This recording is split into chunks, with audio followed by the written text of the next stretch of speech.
তাই শুরুতে আমি যারা আজকে লাইভটিতে যুক্ত হয়েছেন আমি অনুরোধ করব দিন প্রচারের স্বার্থে আপনারা এখন যারা দেখছেন কিংবা পরে যুক্ত হবেন বা পরে দেখবেন প্রত্যেকের কাছে অনুরোধ থাকবে যে আপনারা লাইভ সেশনটি শেয়ার করে দিবেন যাতে করে অন্যান্যরা আজকের লাইভটি থেকে উপকৃত হতে পারে ইনশাল্লাহ বিইذনিল্লাহ। সম্মানিত শুধু আমরা বলেছিলাম যে চারটি ট্রায়াল বেসিক্যালি সূরাতুল কাহফে আলোচনা করা হয়েছে: trial of faith, trial of wealth, trial of knowledge and trial of power. So আমরা দুইটা ট্রায়ালের ব্যাপারে আলোচনা কভার করেছি, trial of faith and wealth. আজকে আমরা দেখব যে trial of knowledge and power. আপনারা যারা গত পর্বগুলোতে ছিলেন, বিশেষ করে গত পর্বে আপনাদের মনে আছে যে 59তম আয়াতে আমরা শেষ করেছিলাম আমাদের লাইভ সিরিজটি। পর্বটি আমরা স্কিপ করেছিলাম। আজকের তৃতীয় পর্বে আমরা 60 নাম্বার আয়াত থেকে ভার্স নং 60 থেকে আমরা শুরু করবো ইনশাআল্লাহ। এখানে মুসা আলাইহিসসালাম এবং খিজির আলাইহিসসালামের কিছু চমকপ্রদ ঘটনা আমরা শুনবো ইনশাআল্লাহ বিইذনিল্লাহ। আমরা সবাই জানি যে মুসা আলাইহিসসালাম বনি ইসরায়েলের একজন নবী ছিলেন। আল্লাহ তাআলা ওনার কাছে তাওরাত নাজিল করেছেন। মিশরে ছিল ওনার অবস্থান এবং ওনার সাথে ওনার বিরোধী ছিলেন ফিরআউন। তো মুসা আলাইহিসসালামকে আমরা চিনি। তো ওনার সাথে খিজির আলাইহিসসালামের যে ঘটনা প্রবাহ সেটা আমরা আজকে জানবো। খিজির আলাইহিসসালামের ব্যাপারে অনেকের হয়তো আমাদের খুব বেশি ধারণা নেই।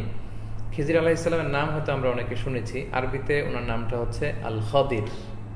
ওই খদিরকেই আমরা খিজির, বাংলাতে খিজির আলাইহিসসালাম এভাবে বলছি। উনি আসলে কে ছিলেন এই ব্যাপারে তিনটা মতামত আছে। এক নম্বর মত হচ্ছে যেটা আল্লাহ সরাসরি কোরআনে বলেছেন, আবদুম মিন ইবাদিনা, আমার এক বিশেষ বান্দা, আমার কাছের একজন বান্দা, নেককার বান্দা। আবার কেউ কেউ বলেছেন যে না, উনি সাধারণ আল্লাহর নেককার বান্দা না, উনি নবী ছিলেন।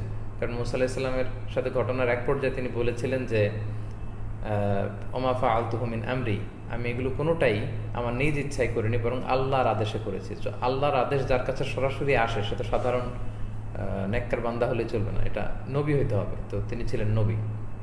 কেউ কেউ আবার এই মত পোষণ করেছেন যে খিদির আলাইহিস সালাম তিনি ছিলেন ফেরেশতা। এই তিনটি মত পাওয়া যায়।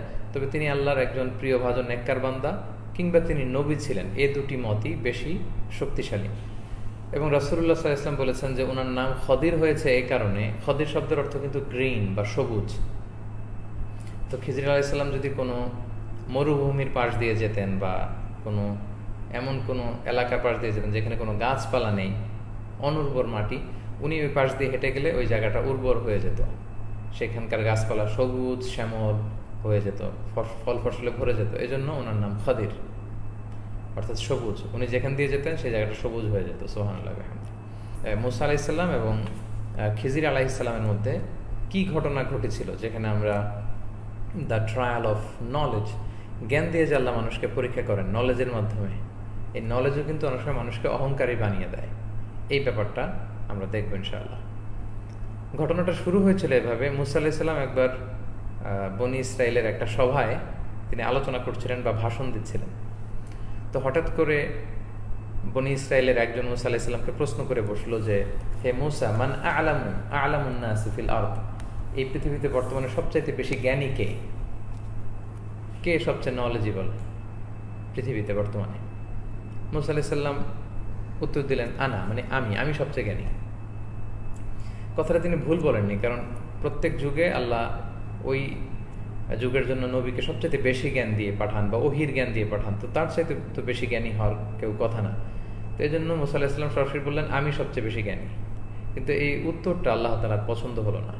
কারণ আল্লাহ তাআলা চেয়েছেন যে মুসা বলুক যে আল্লাহ সবচেয়ে জ্ঞানী, অথবা এতটুকু বলুক যে আল্লাহু আ'লাম, আল্লাহ তাআলা ভালো জানেন যে কে জ্ঞানী। যেহেতু জ্ঞানের প্রসঙ্গ, সো এই জ্ঞানের বিষয়টা মুসা আলাইহিস সালাম আল্লাহ তাআলার দিকে নিসবত করবেন, আল্লাহ তাআলার দিকে ফিরিয়ে দিবেন। আল্লাহ তাআলা এটা চেয়েছেন, কিন্তু মুসা আলাইহিস সালাম সেটি করেননি।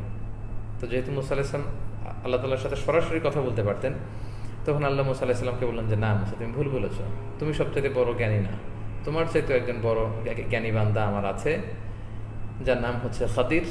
তুমি যাও, দুই সাগরের মিলনস্থলে তুমি তাকে পাবে। কিভাবে তাকে তুমি চিনবে, কিভাবে তার লোকেশনে তুমি পৌঁছবে? তুমি একটা মাছকে ফ্রাই করে একটা ঝুড়ির মধ্যে নিবে, এবং পথ চলতে শুরু করবে। যেখানে তুমি দেখবে যে ভাজা মাছটি জীবিত হয়ে সাগরের ভেতরে ঢুকে গিয়েছে, সেই জায়গায় তুমি আমার সেই বান্দা খিজিরকে পাবে, এবং সেই খিজির তোমার চাইতেও বেশি জ্ঞানী। মানে মুসা আলাইসাল্লামকে তালিম দেওয়ার জন্য এবং ওনাকে তালিম দেওয়ার মধ্য দিয়ে পুরো বনি ইসরাইলকে শেখানোর জন্য এবং পুরো গোটা বিশ্ববাসীকে, ইভেন কি আমাদের কাছ পর্যন্ত এই শিক্ষা পৌঁছানোর জন্য যে আসলে জ্ঞানীর চাইতেও বড় জ্ঞানী আছে, জাননেওয়ালার চাইতেও জাননেওয়ালা আছে, ওয়াফাওকা কুল্লি যি ইলমিন আলিম, আর সবচাইতে বড় জ্ঞানী হচ্ছেন আল্লাহ। যেমন জ্ঞানের প্রসঙ্গ আসলে যেন আমরা আল্লাহর দিকে ফিরিয়ে দিই। তো যেই আদেশ বা প্রত্যাদেশ সেই কাজ, মুসা আলাইহিস সালাম ওনার সহকারী বা সহচর ইউশা ইবনে নুন আলাইহিস সালাম, যিনি মুসা আলাইহিস সালামের পরে নবী হয়েছিলেন। বনি ইসরায়েলের মোট 12টি শাখা ছিল, সাব ট্রাইব, উপগোত্র। এই 12টি উপগোত্রের একটির আবার নেতা ছিলেন ইউশা ইবনে নুন আলাইহিস সালাম। তো মুসা আলাইহিস সালাম ওনার সহচর ইউশা ইবনে নুনকে নিয়ে রওনা হলেন। রওনা হওয়ার পরে কি কি ঘটলো, কিভাবে তারা খিজির আলাইহিস সালামের সন্ধান পেলেন, কিভাবে ওনার কাছ থেকে নলেজ নিলেন, কি ঘটলো, হোয়াট হ্যাপেন্ড, সেটা আমরা সরাসরি কোরআন থেকে দেখব। আপনারা যারা আমার মতো মুসাফ নিয়ে বসেছেন, আপনারা কোরআনের সূরাতুল কাহফের 60 নম্বর আয়াত, ভার্স নাম্বার 60, এখান থেকে আজকে আমরা শুরু করবো ইনশাআল্লাহ। আউযু বিল্লাহি মিনাশ শাইতানির রাজিম, বিসমিল্লাহির রহমানির রহিম। وإذ قال موسى لفتاه لا أبرح حتى أبلغ مجمع البحرين أو أمضي حقبا। স্মরণ করুন সেই সময়ের কথা যখন মুসা আলাইহিস সালাম তার সহচর ইউশা ইবনে নুনকে বলেছিল যে আমরা থামবো না যতক্ষণ না আমরা দুই সাগরের মিলনস্থলে পৌঁছি, অথবা আমি চলতেই থাকবো, যে চলো আমরা, আমাদের ডেস্টিনেশন হচ্ছে মাজমাউল বাহরাইন, দুই সাগরের মিলনস্থল, ওখানে আমরা পৌঁছবো। আসলে এই জায়গাটা কোথায়, এই লোকেশনটা কোথায়? এই লোকেশনটার ব্যাপারে দুইটা মত পাওয়া যায়। এক হচ্ছে যে মুসা আলাইহিস সালাম সুদানের দিকে গিয়েছিলেন, সেখানে নীলের দুইটা শাখা, একটা হচ্ছে হোয়াইট নীল আর একটা হচ্ছে ব্লু নীল। একটা হচ্ছে সাদা নীল নদের সাদা পানি, আর একটা হচ্ছে ব্লু। তো ওই জায়গাটাতে নীলের দুই কালারের পানি এক জায়গায় হয়েছিল। এই জায়গাটা হতে পারে মাজমাউল বাহরাইন। আবার কেউ কেউ বলেছেন না, এটা হচ্ছে মিশরের একটা জেলা আছে দুমিয়াত জেলায় একটা জায়গা আছে, জায়গাটার নাম হচ্ছে রসুল বার। আমি এই জায়গাটা ঘুরে এসেছি, সেখানে নীল নদ যে ভূমধ্য সাগরের সাথে মিলিত হয়েছে, এবং সেই জায়গাটাকেও কিন্তু মাজমাউল বাহরাইন বলা হয়। কোনো কোনো ঐতিহাসিক বলেছেন যে মুসা আলাইহিস সালাম এইখানে খিজির আলাইহিস সালামের সাথে তিনি মিলিত হয়েছিলেন। তো ফালাম্মা বালাগা মাজমা বাইনিহিমা, তারা যখন সেই দুই সাগরের মিলনস্থলে পৌঁছলো, নাসিয়া হুতাহুমা, তারা দুজন সে মাছের কথা ভুলে গেল। ফাত্তাখাযা সাবিলাহু ফিল বাহরি সারাবা, আর মাছটা বের হয়ে সাগরে ঢুকে গেল। ঘটনা হচ্ছে কি, মুসা আলাইহিস সালাম এবং ইউশা ইবনে নুন তারা পথ চলতে চলতে যখন ক্লান্ত হয়ে গেল, তারা একটা পাথরে বিশ্রাম নিচ্ছিল। আর সহিহ বুখারীতে এসেছে ওই পাথরের মধ্যে আল্লাহ তাআলা একটা ঝর্ণার সৃষ্টি করেছেন। ওই ঝর্ণার পানি যেটার গায়ে লাগে সেটার মধ্যে প্রাণ সঞ্চারিত হয়। কোনো মৃত প্রাণীর গায়ে লাগলেও সেটা মুহূর্তে জীবিত হয়ে যায়। তো সেই ভাজা মাছের গায়ে যখন সেই ঝর্ণার পানি লেগেছে, মুহূর্তে সে মাছটা জীবিত হয়ে নড়াচড়া করতে করতে করতে করতে সে ঝুড়ি থেকে বের হয়ে সাগরের ভেতরে ঢুকে গিয়েছে। তো এটা ওনারা টের পায়নি। এরপর ঘুম থেকে উঠে মুসা আলাইহিস সালাম এবং ইউশা ইবনে নুন সামনের দিকে আরো চলতে আরম্ভ করলো। ফালাম্মা জাওয়াজা ক্বালা লিফাতাহু আতিনা গাদাআনা লাকাদ লাকিনা মিন সাফারিনা হাযা নাসাবা। মুসা আলাইহিস সালাম এবং ইউশা ইবনে নুন যখন বিশ্রাম নিয়ে পথ চলতে আরম্ভ করলো, চলতে চলতে ওনারা যখন ক্লান্ত হয়ে গেল এবং ক্ষুধার্ত হয়ে গেল, তখন মুসা আলাইহিস সালাম বললেন যে ইউশা, আমরা যে খাবারের জন্য মাছ ভেজে নিয়ে এসেছিলাম, সেই আমাদের লাঞ্চের খাবারটা, দুপুরের খাবারটা নিয়ে আসো। চলতে চলতে পথ চলতে চলতে বড্ড ক্লান্ত হয়ে পড়েছি আমি। কলা, তখন ইউশা ইবনে নুন বলল, আরাআইতা ইদ আওয়াইনা ইলা সাখরা, আপনার কি মনে আছে আমরা যে পাথরে ঘুমিয়েছিলাম, বিশ্রাম নিয়েছিলাম? ফাইন্নী নাসিতুল হুত, তখন তো একটা অবাক ঘটনা ঘটেছিল, আমি তো ভুলে গেছি আপনাকে বলতে। ওমা আনসানিহু ইল্লা শাইতানু আন আযকুরা, আসলে বেসিক্যালি শয়তান আমাকে ভুলিয়ে দিয়েছে।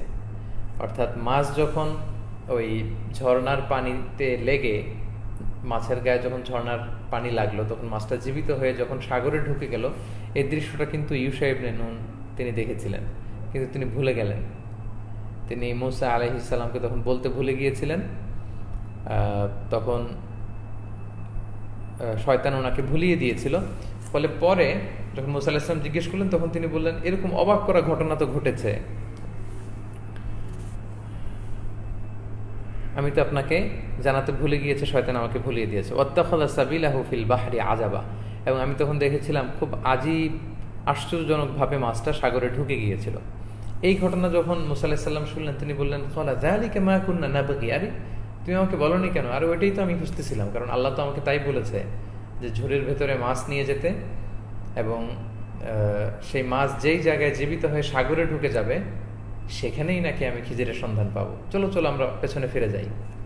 ফারতাদ্দা আলা আসারিহিমা কসাসা, তখন তারা দুজনে, যেহেতু ওনারা সাগরের পাড় দিয়ে হেঁটে এসেছিলেন, ওনাদের ফুট স্টেপ ছিল, সেটা দেখতে দেখতে পেছনে ফিরে আসলেন। ফাওয়াজাদা আবদাম মিন ইবাদিনা, তখন তারা দুজনে মিলে পেল আমার এক বিশেষ বান্দাকে, আতাইনাহু রাহমাতাম মিন ইনদিনা, যাকে আমি আমার পক্ষ থেকে অনুগ্রহ করেছি বা রহমত দিয়েছি, অর্থাৎ খিজির আলাইহিস সালামের সন্ধান তারা পেল। সেই বুখারীতে এসেছে যে তারা যখন আসলো তখন তারা দেখলো যে মাছটি সাগরের যে জায়গা দিয়ে ঢুকে গিয়েছে ওই জায়গায় একটা সুরঙ্গের মতো রাস্তা হয়ে গিয়েছে। মুসা আলাইহিস সালাম সেখান দিয়ে ঢুকলেন, এবং আল্লাহ বলেছেন, ওয়া আল্লামনাহু মিন লাদুন্না ইলমা, এবং আমি আমার এই বান্দা খিজিরকে ইলমে লাদুন্নি দিয়েছি, আমার পক্ষ থেকে বিশেষ জ্ঞান দিয়েছে। আমরা প্রায় এলমে লাদুন্নি এই কথাটা কিন্তু বলি, এই ফ্রেজটা কিন্তু এসেছে এই আয়াত থেকে, ওয়া আল্লামনাহু মিন লাদুন্না ইলমা, আমার পক্ষ থেকে তাকে আমি জ্ঞান দিয়েছি। এই যে মিল্লাদুন্না থেকে এলমে লাদুন্নি এই শব্দটা এসেছে। তো এই বুখারীতে এসেছে যে মুসা আলাইহিস সালাম যে দেখলেন যে চাদর মুড়িয়ে এক লোক শুয়ে আছে, তিনি সালাম দিলেন। চাদরের ভেতর থেকে একজন বলল, আন্না মিন আউদিকাস সালাম, ব্যাপার কি, এই জায়গায় আবার কে সালাম দিচ্ছে আমাকে? তখন মুসা আলাইহিস সালাম বললেন, আমি মুসা।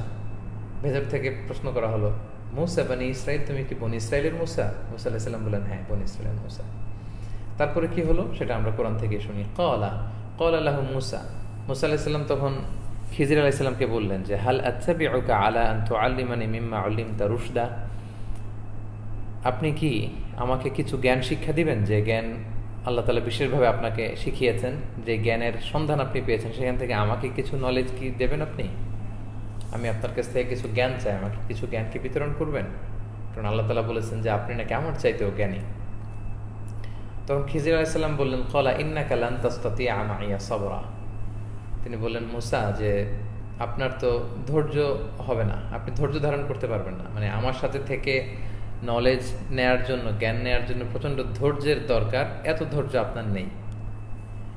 আর ধৈর্য ধরবেনই বা কি করে? ওয়া কাইফা তাসবিরু আলা মা লাম তুহিত বিহি খুবরা, যে ব্যাপারে আপনার কোনো অভিজ্ঞতা নেই বা যেটা আপনার জ্ঞানের আয়ত্তের বাইরে, ওই ব্যাপারে আপনি কিভাবে ধৈর্য ধারণ করবেন? এটা তো আপনার পক্ষে সম্ভব না। এবং সহিহ বুখারীতে এও এসেছে যে মুসা, কারণ আল্লাহ আপনাকে এমন কিছু জ্ঞান শিক্ষা দিয়েছেন, শরীয়তের জ্ঞান, যেটা আমি জানি না। আবার আল্লাহ তাআলা ওনার বিশেষ রহমতে আমি খিজিরকে এমন জ্ঞান শিক্ষা দিয়েছেন যেটা মুসা আপনি জানেন না।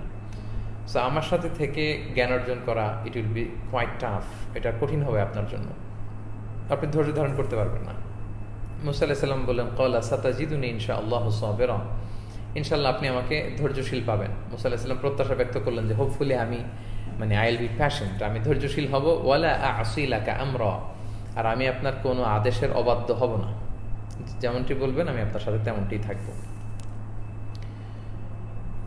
তখন একটা শর্ত দিলেন খিজির আলাইহিস সালাম, মুসা আলাইহিস সালামকে একটা শর্ত বেঁধে দিলেন, সেটা হচ্ছে তিনি বললেন, ক্বালা ফাইন ইত্তাবা'তানি, তুমি যদি আমার সাথে চলতেই চাও, আমাকে যদি ফলো করতে চাও, তাহলে ফালা তাসআলনি আন শাই, আমাকে কোনো কোশ্চেন করা যাবে না, একেবারে চুপ থাকতে হবে, সাইলেন্ট, আমার সাথে সাথে চলবে, কোনো কোশ্চেন করা যাবে না, নো কোশ্চেন, হাত্তা উহদিসা লাকা মিনহু যিকরা, যতক্ষণ না আমি সেটার ব্যাখ্যা আপনাকে না দেই, আপনাকে সেটার ব্যাখ্যা দেওয়ার আগ পর্যন্ত, আমি সেটার বিশ্লেষণ করার আগ পর্যন্ত কোনো কথা বলা যাবে না, প্রশ্নও করা যাবে না।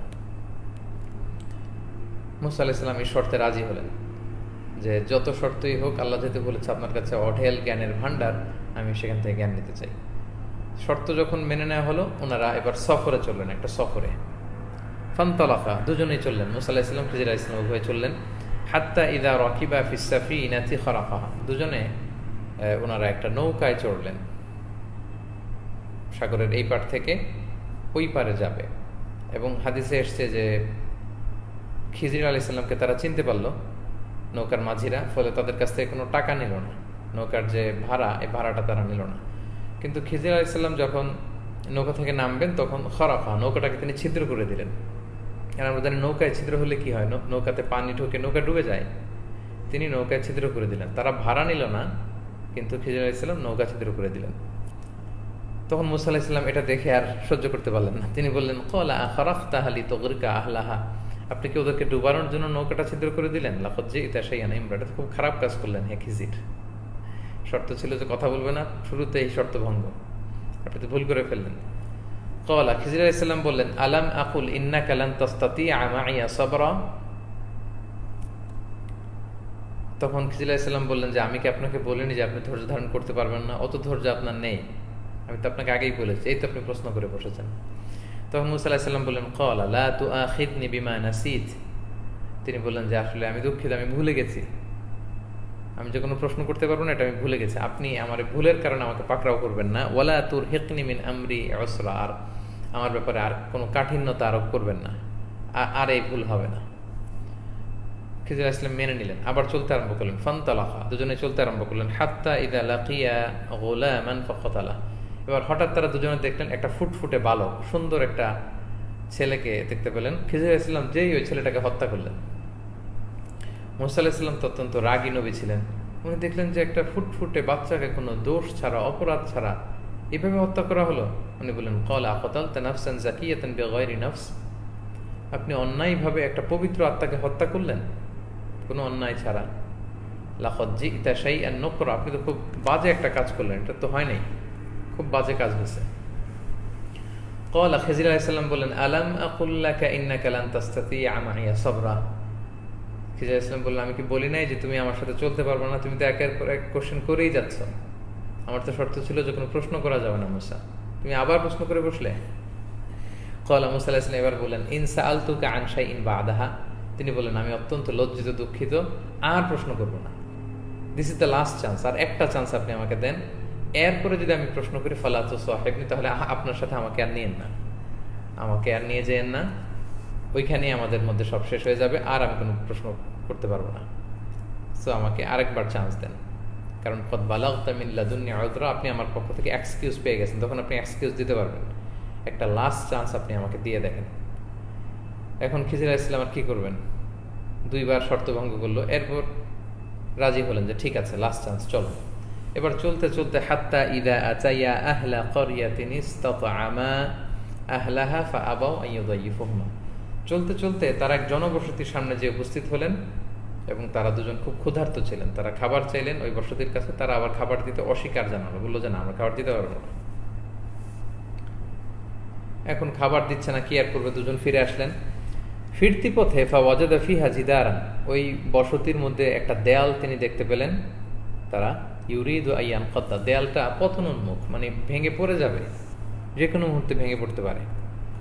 খিজির আলাইহিস সালাম ক্ষুধার্ত অবস্থায় মুসা আলাইহিস সালামকে নিয়ে বললেন চলো এই দেয়ালটা মেরামত করি।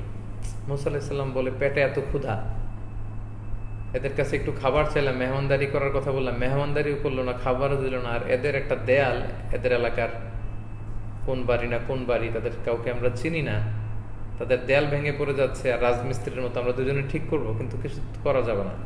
সারা দিন পেটে প্রচন্ড ক্ষুধা নিয়ে মুসা আলাইহিস সালাম খিজির আলাইহিস সালামের সাথে এই দেয়াল পুনরায় রিনোভেশন করলেন, বিনির্মাণ করলেন, ঠিক করে দিলেন। মুসা আলাইহিস সালাম প্রচন্ড যখন ক্ষুধার্ত, তখন উনি খিজির আলাইহিস সালামকে বলে বসলেন হুট করে যে ক্বালা লাউ শি'তা লাত্তাখাযতা আলাইহি আজরা, এবার আর জিজ্ঞেস করলেন না কেন করলেন, এটা তো ঠিক হয় না। এবার আর মুসা আলাইহিস সালাম ওইভাবে জিজ্ঞেস করলেন না, উনি বললেন যদি চাইতেন ওদের কাছ থেকে তো কিছু পারিশ্রমিক নিতে পারতেন, যেহেতু ওরা খুব কৃপণ প্রকৃতির, আমাদের কিছু খাওয়ালো না, মেহমানদারিও করলো না, আমরা এত দূরের পাড়ি দিয়ে এসেছি, পথিক মুসাফির, তো এই যে এদের ওয়াল ঠিক করে দিলেন, কিছু পারিশ্রমিক তো নেওয়া যেত।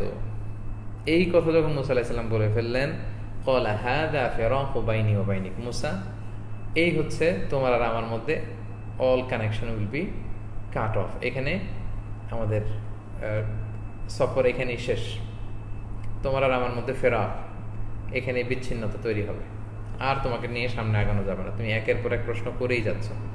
তবে মুসা শোনো, সাউনাব্বিউকা বিতাউবিলি মা লাম তাসতাতি আলাইহি সাবরা, এতক্ষণ ধরে যা দেখেছো তুমি যে ধৈর্য ধারণ করতে পারলে না, কেন আমি এমনটুকু করেছি আমি এগুলোর ব্যাখ্যা দিব, বিশ্লেষণ করবো এখন। এক নম্বর ঘটনার ব্যাখ্যা হচ্ছে আম্মা সাফিনাতু ফাকানাত লিমাসাকিন ইয়ামালুনা ফিল বাহর। প্রথম যে নৌকাটা ছিদ্র করেছি এটা কিছু মিসকিনের, সুবিধাবঞ্চিত মানুষের, আমি এটাকে ফারাতু আন আইবাহা, এটাকে ত্রুটিযুক্ত করতে চেয়েছি ছিদ্র করে। কারণ হচ্ছে ওয়াকানা ওয়ারাআহুম মালিক, ওই এলাকায় একজন কিং আছে, অত্যাচারী কিং, ইয়াখুযু কুল্লা সাফিনাতিন গসবা। সেই রাজা কোনো সুন্দর নৌকা পেলেই সেটাকে সিজ করে নিয়ে যায়, জোর করে নিয়ে যায়, জালিম বাদশাহ এটা। তো আমি নৌকাটাকে ছিদ্র করে দিয়েছি। রাজার পাইক পেয়াদারা এসে যখন দেখবে যে নৌকাটা ভালো না, ত্রুটিযুক্ত, ছিদ্রওয়ালা, এটাকে আর নিবে না, আর ওরা সামহাও এটাকে ঠিক করে নিতে পারবে। কিন্তু নৌকাটা যদি পরিচ্ছন্ন থাকতো, ত্রুটিহীন থাকতো, এই নৌকাটা তো নিয়ে যেত। মুসা আলাইহিস সালাম বললেন, ও তাই তো, তাহলে তো আপনি বড্ড উপকার করলেন তাদের। এরপর তিনি বললেন, ও আম্মাল গোলাম, আর যে ছেলেটাকে আমি হত্যা করেছি, ফাকানা আবাওয়াহু মুমিনাইন, এই ছেলেটার মা বাবা তারা ছিল বিশ্বাসী, কিন্তু ছেলেটা কাফির হবে আল্লাহর পক্ষ থেকে আমি জেনেছি। ফাখাশিনা আইয়ুরহিকাহুমা তুগয়ানা ওয়া কুফরা, আমি আশঙ্কা করছিলাম যে এই মা বাবাকে এই ছেলেটি অবাধ্যতায় বাধ্য করবে, কুফরিতে বাধ্য করবে, তাই আমি হত্যা করেছি। ফাআরাদনা আইয়ুবদিলাহুমা রাব্বুহুমা খায়রাম মিনহু যাকাতাও ওয়া আকরাবা রাহমা, আমি চেয়েছি যে আল্লাহ তাআলা এর বদলে এমন এক সন্তান তাদেরকে দান করবে যে পবিত্রতার দিক থেকেও উত্তম হবে আর ভালোবাসার দিক থেকেও খুব দয়া পরবশ হবে, ছেলেটা ভদ্র হবে। মুসা আলাইহিস সালাম বললেন, ও তাই তো, তাহলে তো আপনি বেশ ভালো কাজ করেছেন। সর্বশেষ 3 নম্বর যে ঘটনাটা ঘটেছিল সেটার ক্লারিফিকেশন এবার খিজির আলাইহিস সালাম দিতে শুরু করলেন। ওয়া আম্মাল জিদার, আর ওই যে যারা আমাদেরকে মেহমানদারি করেনি তাদের যে আমরা দেয়াল ঠিক করে দিলাম, ফাকানা লি গুলামাইন ইয়াতীমাইন, সেই বাড়িটা বা সেই দেয়ালটা ছিল ওই এলাকার দুটো ইয়াতীম সন্তানের, ফিল মাদিনা, ওই শহরে। ওয়াকানা তাহতাহু কানজুল লাহুমা, আর সেই দেয়ালের নিচে একটা হিডেন ট্রেজার ছিল, একটা গুপ্তধন। ওয়াকানা আবুহুমা সালিহান, আর এই ইয়াতীম ছেলে দুটির বাবা ছিল খুব নেককার, আল্লাহওয়ালা। ফাআরাদা রাব্বুকা আইয়াবলুগা আশুদ্দাহুমা ওয়া ইয়াস্তাখরিজা কানজাহুমা, আর তাদের রব চেয়েছে, মানে আল্লাহ তাআলা চেয়েছে যে ছেলেগুলো তাদের প্রাপ্ত বয়সে পৌঁছুক, যখন যুবক হবে তখন তারা নিজেরাই তাদের দেয়ালের ভেতর থেকে গোপন এই গুপ্তধন নিয়ে উপকৃত হতে পারবে। কিন্তু এখন যদি দেয়ালটা ভেঙে যেত, ওই এলাকার খারাপ লোকগুলো এই এতিম ছেলেদেরকে বঞ্চিত করে তাদের সম্পদ জোর জবরদস্তি করে নিয়ে যেত। রাহমাতাম মির রাব্বিক, হে মুসা, তোমার রবের পক্ষ থেকে বিশেষ অনুগ্রহে আমি এগুলো করেছি। ওমা ফাআলতুহু আন আমরি, আমি আমার নিজের ইচ্ছায় মন গড়া কিন্তু এগুলো একটাও করিনি। যালিকা তা'ওয়ীলু মা লাম তাসতি আলাইহি সাবরা, এই হচ্ছে ব্যাখ্যা, এই যে 3টা ঘটনা তোমার সাথে আমার ঘটলো, তুমি সফরে দেখলে, এই হচ্ছে ব্যাখ্যা যেগুলোর ব্যাপারে ধৈর্য ধারণ করার ক্ষমতা মুসা তোমার ছিল না। এখন ব্যাখ্যা শুনে বলো। তখন মুসা আলাইহিস সালাম দুঃখ প্রকাশ করলেন, বলেন যে তাই তো, প্রতিটি কাজই তো আপনি আল্লাহ তাআলার দিক নির্দেশনায় করেছেন, এবং আপনি যখন ব্যাখ্যা করে দিলেন এখন তো বুঝতে পারলাম যে আপনি এগুলো ঠিকই করেছেন, আসলে আমি বুঝতে ভুল করেছি। সম্মানিত সুধী, এই আয়াত পর্যন্ত, অর্থাৎ 82 নম্বর আয়াত পর্যন্ত আল্লাহ তাআলা মুসা আলাইহিস সালাম এবং খিজির আলাইহিস সালামের এই চমকপ্রদ ঘটনা এখানে তিনি উল্লেখ করেছেন। এবং রাসূল সাল্লাল্লাহু আলাইহি ওয়াসাল্লাম বলেছেন যে মুসা আলাইহিস সালাম যদি প্রশ্ন না করতেন, ওয়াদিতু আন্না মুসা আলাইহিস সালাম সাবার, মুসা আলাইহিস সালাম যদি আরেকটু ধৈর্য ধারণ করতো, আরো কিছু দূর যেতে পারতো, তাহলে তো এই রহস্যময় আরো কিছু আমরা জানতে পারতাম। রাসূল সাল্লাল্লাহু আলাইহি ওয়াসাল্লাম সাহাবীদের কাছে এরকম আফসোস করে বলতেছিল যে ইস, আমার ভাই মুসা যদি আরেকটু ধৈর্যশীল হতো তাহলে তো আমরা আরো কিছু জানতে পারতাম। কিন্তু মুসা আলাইহিস সালাম ধৈর্য ধারণ করতে পারলেন না, একের পর এক প্রশ্ন বানে জর্জরিত করছিলেন খিজির আলাইহিস সালামকে, আর ঘটনাও সামনে আর এগুলো না, এতটুকু পর্যন্ত এই ঘটনা। তো তাহলে আমরা বুঝলাম যে জ্ঞান অর্জন করতে হলে অনেক কষ্ট করতে হয়, ধৈর্য ধারণ করতে হয়, এবং এই ঘটনা থেকে কি শিক্ষা, রিফ্লেকশন, এটা আমরা শেষ পর্বে কভার করবো ইনশাআল্লাহ। তাহলে দ্য ট্রায়াল অফ নলেজ আমরা কভার করলাম। এ পর্যায়ে 83 নম্বর আয়াত থেকে দ্য ট্রায়াল অফ পাওয়ার, ক্ষমতা বা অথরিটি। আল্লাহ তাআলা অনেক সময় মানুষকে ক্ষমতা দিয়ে পরীক্ষা করেন। তো যুলকারনাইনকে আল্লাহ ক্ষমতা দিয়ে পরীক্ষা করেছিলেন বা ক্ষমতা দিয়েছিলেন, এবং সেই ক্ষমতার সদ্ব্যবহার তিনি করেছেন না অপব্যবহার করেছেন, সেটা আমরা আজকে এখন দেখব। এবং এটা হচ্ছে সর্বশেষ ঘটনা, এবং এই ঘটনাটার সাথেই হচ্ছে ইয়াজুজ মাজুজের ঘটনাটা, এটা সম্পৃক্ত, কানেক্টেড। এবং আপনাদের প্রথম পর্বে যারা আমাদের সাথে ছিলেন তাদের নিশ্চয়ই মনে আছে যে মূলত মক্কার কুরাইশদের 3টা প্রশ্নের জবাবে এই সূরাতুল কাহাফ নাজিল হয়, এবং সেখানে একটা প্রশ্ন ছিল যে মুহাম্মদ তুমি যদি সত্য নবী হও তাহলে বলো তো যুলকারনাইন কে ছিল। তো আল্লাহ তাআলা উত্তর দিচ্ছেন, ওয়ায়াসআলুনাকা আন যিল কারনাইন, হে নবী কুরাইশরা আপনাকে প্রশ্ন করছে যে যুলকারনাইন কে, আপনি বলে দিন, কুল, আপনি বলুন, সাআতলু আলাইকুম মিনহু যিকরা, অচিরেই আমি যুলকারনাইনের ব্যাপারে তোমাদেরকে আয়াত তেলাওয়াত করে শোনাচ্ছি। এবার যুলকারনাইনের ঘটনা আল্লাহ তাআলা এই 83 নম্বর আয়াত থেকে তিনি শুরু করলেন। সম্মানিত সুধী, এই যুলকারনাইন তিনি কে, শুরুতে আমরা সেটা জেনে নেই। যুলকারনাইন মূলত একজন প্রতাপশালী আল্লাহওয়ালা ন্যায়পরায়ণ বাদশাহ ছিলেন, ন্যায়পরায়ণ বাদশাহ। তিনি পৃথিবীর প্রাচ্য পাশ্চাত্য সব ভ্রমণ করেছেন এবং তার বিশাল সেনাবাহিনী নিয়ে একের পর এক রাজ্য জয় করেছেন এবং ইসলাম তিনি প্রচার করেছেন। অনেকে যুলকারনাইনের সাথে আলেকজান্ডার দ্য গ্রেটকে গুলিয়ে ফেলে। আসলে আলেকজান্ডার দ্য গ্রেট তিনি আর যুলকারনাইন এই দুজন একই ব্যক্তি নন, কারণ যুলকারনাইন তিনি ছিলেন ইব্রাহিম আলাইহিসসালামের সমকালীন সময়ে পৃথিবীতে ছিলেন। কেউ কেউ বলেন যে যুলকারনাইন তিনি সাইয়েদনা ইব্রাহিম আলাইহিসসালামের হাতে হাত রেখে কালিমা পড়ে মুসলমান হয়েছিলেন এবং ওনার সাথে তিনি আল্লাহর ঘর কাবা তাওয়াফও করেছিলেন। সো ওনার ঘটনা অনেক আগে, আর আলেকজান্ডার দ্য গ্রেট তার ঘটনা হচ্ছে অনেক পরে। সো এই দুজন কিন্তু একই ব্যক্তি নয়। ওনার নাম কেন যুলকারনাইন করা হলো? কেউ কেউ বলে যে ওনার মাথার চুলের 2টা গোছা ছিল, এই জন্য যুলকারনাইন। তবে গ্রহণযোগ্য মতামত হচ্ছে, ঐতিহাসিকরা বলেছেন, যেহেতু তিনি পৃথিবীর প্রাচ্য থেকে পাশ্চাত্যে সব জায়গায় তিনি আল্লাহ তাআলার বাণীকে প্রচার করেছেন এবং জালিমদেরকে তিনি পরাজিত করেছেন, এজন্য ওনাকে যুলকারনাইন নাম দেয়া হয়েছে, এই নামে তিনি প্রসিদ্ধ। এবং এই পৃথিবীতে মোট 4 জন বাদশাহ ছিল, যাদের 2 জন ছিল মুমিন, 2 জন ছিল কাফির। তারা গোটা বিশ্বের বাদশাহ ছিল। পৃথিবীতে এই 4 জন ছাড়া আর এমন কোনো কিং বা রাজা বাদশার আবির্ভাব ঘটেনি যারা গোটা বিশ্বের বাদশাহ ছিল। তো এই 4 জন বাদশার 2 জন ছিল মুমিন, এর মধ্যে একজন হচ্ছে সুলাইমান আলাইহিসসালাম, একজন হচ্ছে এই যুলকারনাইন। আর কাফির বাদশার একজন হচ্ছে নমরুদ। আমরা শুনেছি ইব্রাহিম আলাইহিসসালামের ঘটনায় যে নমরুদ ছিল আল্লাহদ্রোহী বা খোদাদ্রোহী, সেই নমরুদ। আরেকজন হচ্ছে বখতানাসার বলে আরবিতে, যাকে ঐতিহাসিকভাবে নেবুচার নেজার দ্য সেকেন্ড, দ্বিতীয় নেবুচার নেজার বলা হয়। এই 4 জন বাদশাহ গোটা বিশ্বের বাদশাহ ছিল, তার মধ্যে যুলকারনাইনও কিন্তু একজন ছিল। এবার আমরা দেখি যে কি ঘটেছিল যুলকারনাইনের সময়, এবং যেটা সূরা কাহফে আল্লাহ তাআলা সংক্ষেপে উল্লেখ করলেন, সেই ঘটনাটা কি। তো হে নবী, তারা আপনাকে যুলকারনাইনের ব্যাপারে জিজ্ঞেস করে, আপনি বলুন যে আমি শীঘ্রই তোমাদেরকে যুলকারনাইনের ব্যাপারে জানাচ্ছি। ইন্না মাক্কান্না লাহু ফিল আরদ, আমি যুলকারনাইনকে পৃথিবীতে কর্তৃত্ব দিয়েছি, ক্ষমতা দিয়েছি। ওয়া আতাইনাহু মিন কুল্লি শাইইন সাবাবা, আর সব কিছুর উপায় উপকরণ তাকে দিয়েছি। তিনি যেটাই চাইতেন করতে পারতেন, যে এলাকায় তিনি অভিযান পরিচালনা করতে চাইতেন যেতে পারতেন। ফাআতবা সাবাবা, অতঃপর তিনি একটা এলাকায় অভিযান চালালেন। হাত্তা ইযা বালাগা মাগরিবা শামসি ওয়াজাদাহা তাগরুবু ফি আইনিন হামিআ, তিনি যেতে যেতে মাগরিবা শামস অর্থাৎ সূর্যাস্তের যেই এলাকা, একেবারে পশ্চিম দিকে, পৃথিবীর একেবারে পশ্চিম প্রান্তে তিনি পৌঁছে গেলেন, যেখানে তিনি যে দেখলেন যে কর্দমাক্ত পানিতে সূর্য সেখানে ডুবছে, সানসেট হচ্ছে।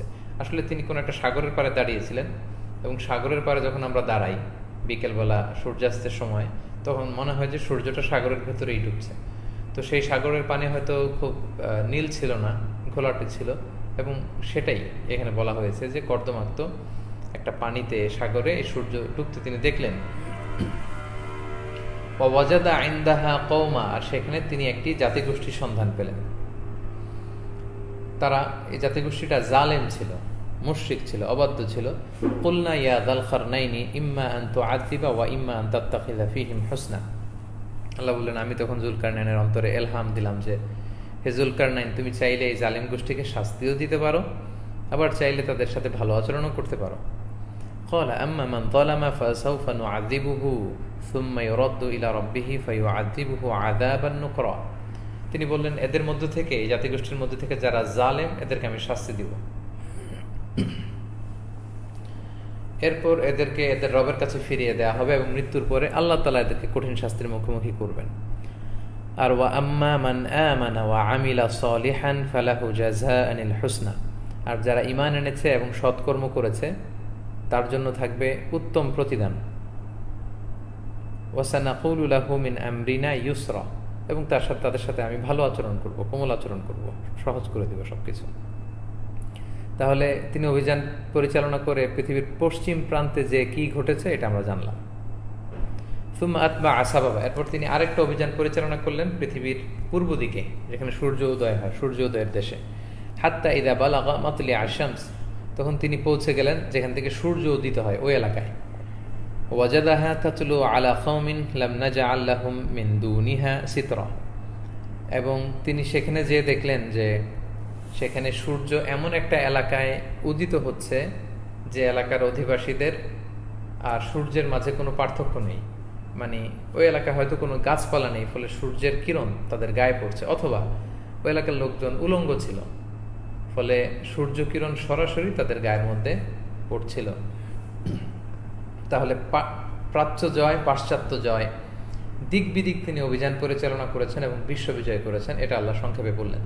এবং পরে আল্লাহ বললেন যে কাযালিকা ওয়া ক্বাদ আহাতনা বিমা লাদাইহি খুবরা, এই যে জুলকারনাইনের কতটুকু ক্যাপাসিটি আছে, সে কোথায় অভিযান পরিচালনা করে, কি করে না করে, এই সব কিছু কিন্তু আমি আল্লাহ বেষ্টন করে রেখেছি, বা আমার ক্ষমতার ভেতরেই এগুলো, আমার সব জানা আছে জুলকারনাইন কি করে না করে। আচ্ছা, প্রাচ্য পাশ্চাত্যের ঘটনা যখন শেষ, এবার আসছে সবচেয়ে মজার ইন্টারেস্টিং ঘটনা, সেটা হচ্ছে সুম্মা আতবা আসাবাবা। এরপর তিনি আরেকটা অভিযান পরিচালনা করলেন, এটা ছিল এশিয়া মাইনরের দিকে। হাত্তা ইযা বালাগা বাইনা সাদ্দাইন, এরপর তিনি দুইটা পাহাড়ের মাঝখানে এসে উপস্থিত হলেন। ওয়াজাদা মিন দুনিহিমা কওমা, এবং সেখানে তিনি একটা জাতিগোষ্ঠীর সন্ধান পেলেন। লা ইয়াকাদুনা ইয়াফকাহুনা কাওলা, কিন্তু সেই জাতিগোষ্ঠীর লোকেরা জুলকারনাইনের ভাষা বোঝে না। জুলকারনাইন উনিও তাদের ভাষা বোঝেন না, তারাও জুলকারনাইনের ভাষা বোঝে না, হতে পারে ভিন্ন ভাষার লোক ছিল তারা। তো তারপরে হয়তো ইশারা ইঙ্গিতে কিংবা দোভাষীর মাধ্যমে জুলকারনাইন তাদের সাথে কমিউনিকেট করলেন। আর সেই কমিউনিকেশনটা কি ছিল, সেটা হচ্ছে ক্বালু, তারা বলল, ইয়া যুলকারনাইন, হে জুলকারনাইন, ইন্না ইয়াজুজ ওয়া মাজুজ মুফসিদুনা ফিল আরদ, নিশ্চয় ইয়াজুজ মাজুজ এই এলাকায় খুব ফাসাদ সৃষ্টি করছে।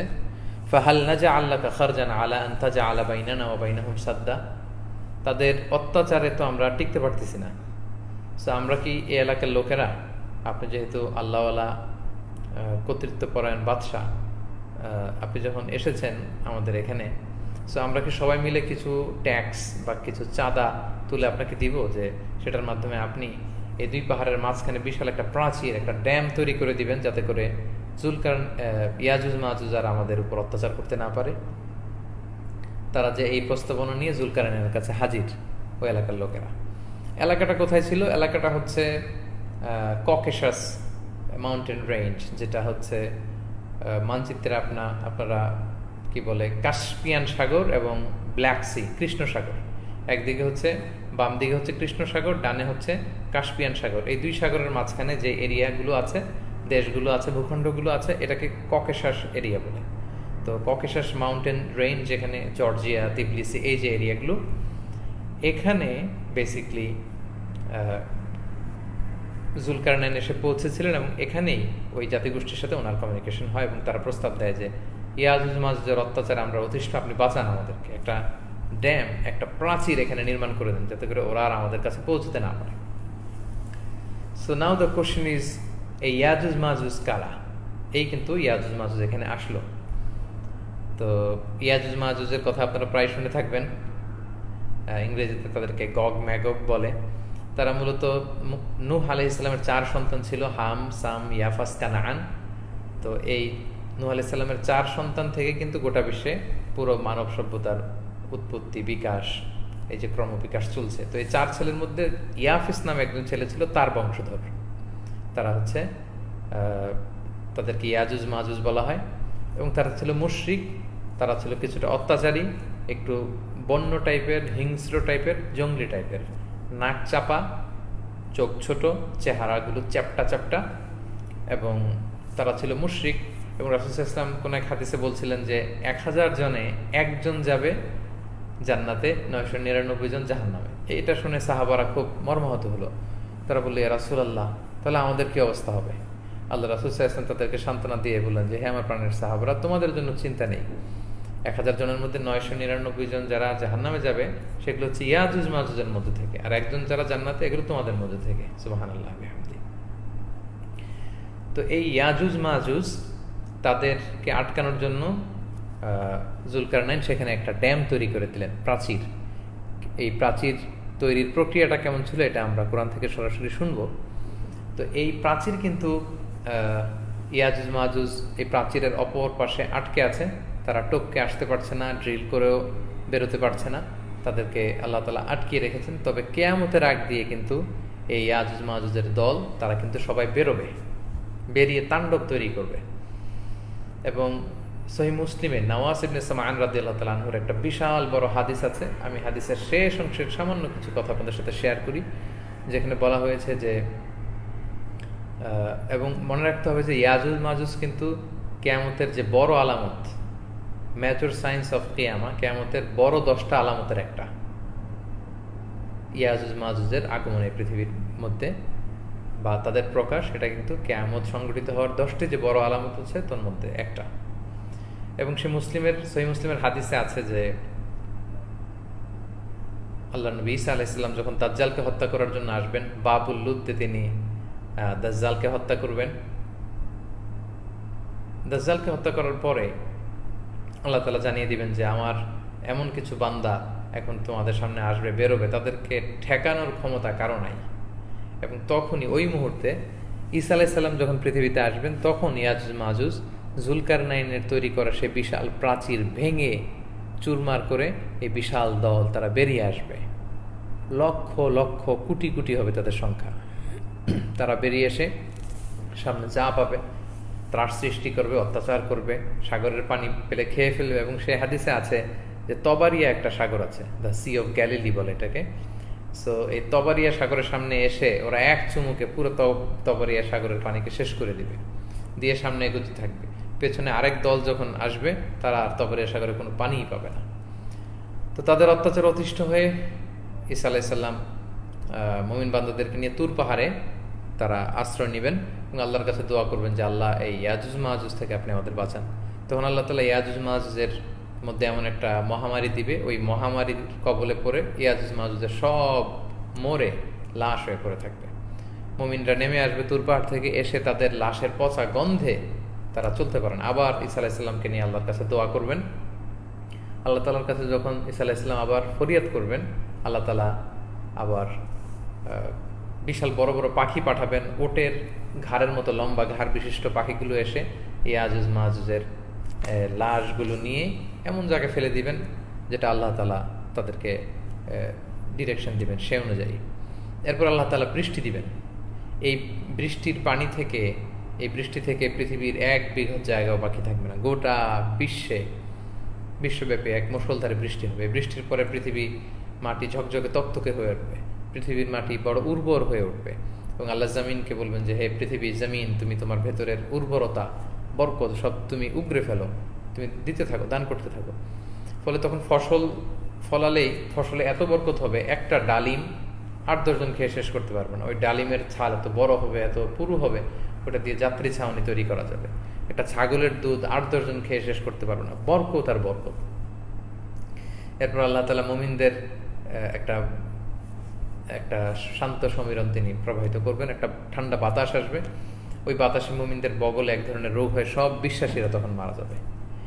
তাদের মৃত্যুর পরে পৃথিবীতে থাকবে কাফের, মুশরিক এবং অবিশ্বাসীরা, যারা গাধার মতো সরাসরি ওপেন সেক্স করবে।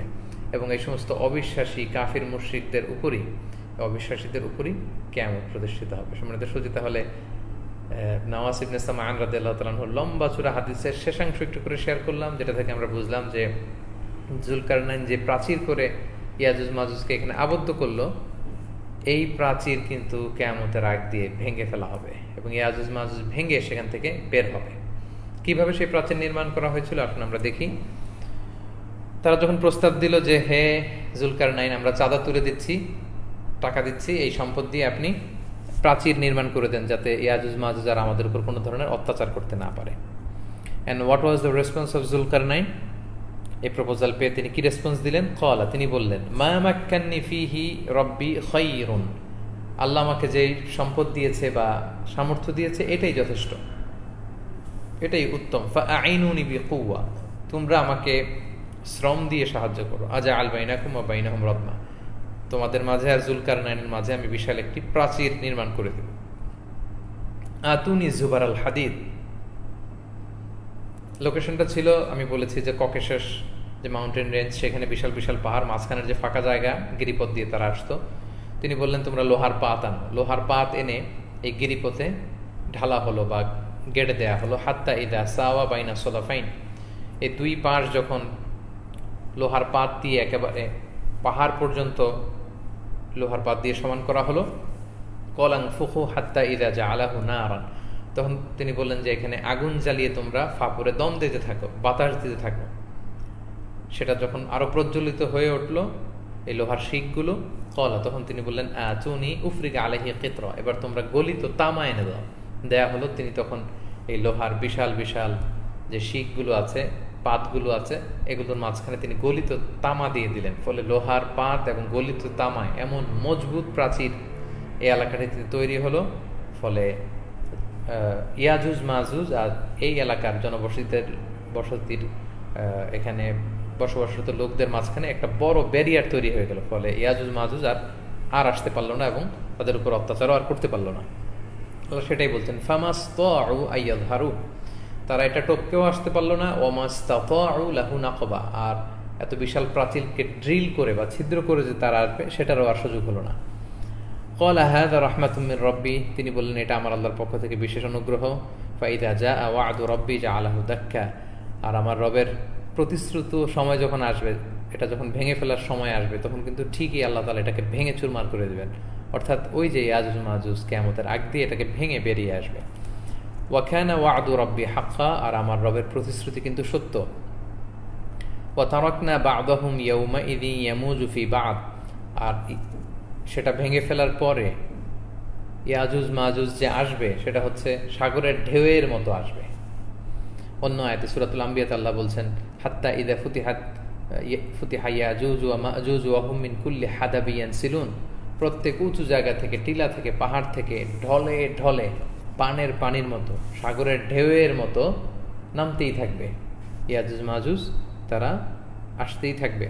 কোনো কোনো মুফাসসির বলেছেন যে এটা তারা ইয়াজুজ মাজুজ উদ্দেশ্য, কেউ কেউ বলেছেন না, কিয়ামতের দিন যে লাখো মানুষ একসাথে উঠবে, হাজারো কোটি মানুষ একসাথে উঠবে, তাদের অবস্থা হবে এরকম মানুষের ধাক্কায় এটা সাগরের ঢেউয়ের মতো হবে।